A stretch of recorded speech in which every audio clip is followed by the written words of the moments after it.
So basically, we're all here for Trash2Treasure, which is a project that's part of SEEK, our Student Environmental Action Coalition on campus.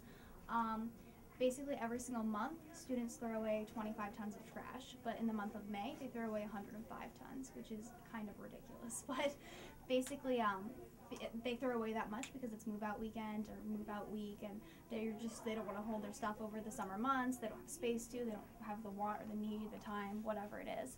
So we kind of devised this project where we're going to house we're going to accept all of the students' donated materials with different drop-off locations on campus, and then we're going to house it and store it over the summer months.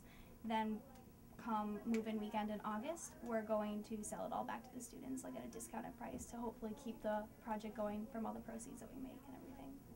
To get the project the best it can be in the first year, we're trying to raise as much money as we can. We got a $4,000 grant from the Parents Association, but we still need some more money. So we're going to be having a banquet fundraiser on April 10th from 5 to 7 p.m. in the Granite State Room in the Memorial Union Building. It's going to include a large silent auction with over $4,000 in donated goods, as well as 3 speakers. One of them is Kathy Cullen, a UNH professor who furnished her entire home using only used items. Second is Sarah Brown, the director of the Green Alliance, and then Ryan Bedard, who runs Eco Movement Zero Waste Now, which is a compost organization. So we're just trying to raise as much money as we can. There's a $10 suggested donation for non-students.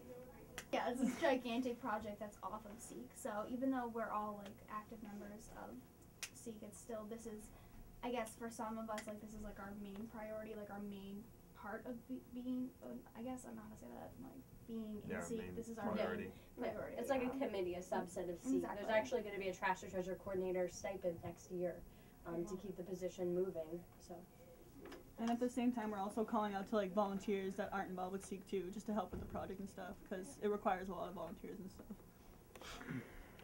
So what condition do the items have to be in order for you to like take them and put them in the storage? And then? Well, I think basically we agree that we're gonna like be taking everything and then we're gonna sort through it later and like, but basically, I mean, we're taking everything except for hazardous waste, like, and we're not gonna take, I guess, like a broken television or like a bunch of like, as in like smashed to pieces or like that, like. We can't legally dispose of the televisions because it's considered hazardous waste, but we talked to the facilities and the maintenance department about that, and they're gonna change the rules, because before that only faculty could take care of the hazardous waste, and now that we're trying to work with them to see if like there's a broken TV or any other hazardous waste that a student has, that they can take care of it too.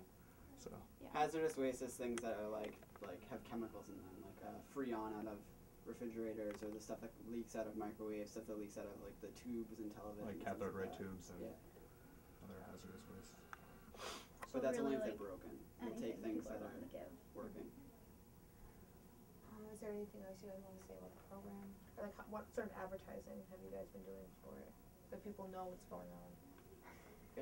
It's still early, so like I mean, one of our biggest, as you can see, we have our advertising set up here. Like our discussion today in our meeting is going to be a lot about advertising, how we're going to reach out.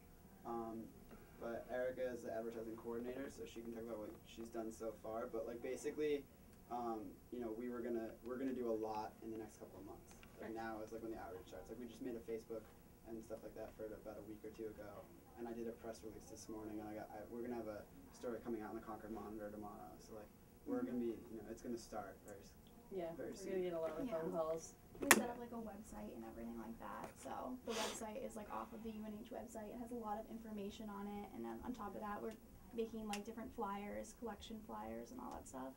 We're just gonna start hanging them up and everything.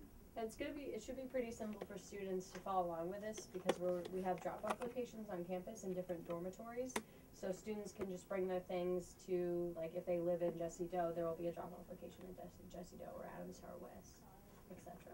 So it should be pretty convenient for students to follow along with this program. Oh yeah, and the cool thing about the yard sale is that we worked out a deal with the UNH Police Department, because we're going to be holding the yard sale during 3 days. So the stuff is going to be outside underneath a large tent on the fishbowl lawn for 3 straight days. So we're going to be sleeping out underneath the tent with the stuff to keep an eye on it, to make sure it's not vandalized or stolen or whatever. And so the volunteers who are on our list, when we put together a list probably in April or May for who's going to be doing the yard sale, in the spring we'll probably select about 15 students. They're going to be allowed to move in a week early on in dorms, and then those students will be allowed to spend the night underneath the tent for those 3 days. Okay. And we need a lot of volunteers for the collection process in May and the yard sale process in August. And we're getting T-shirts, so that's a good incentive. We're getting free T-shirts from a company called the Green Tea, and they're going to say official dumpster diver on the back.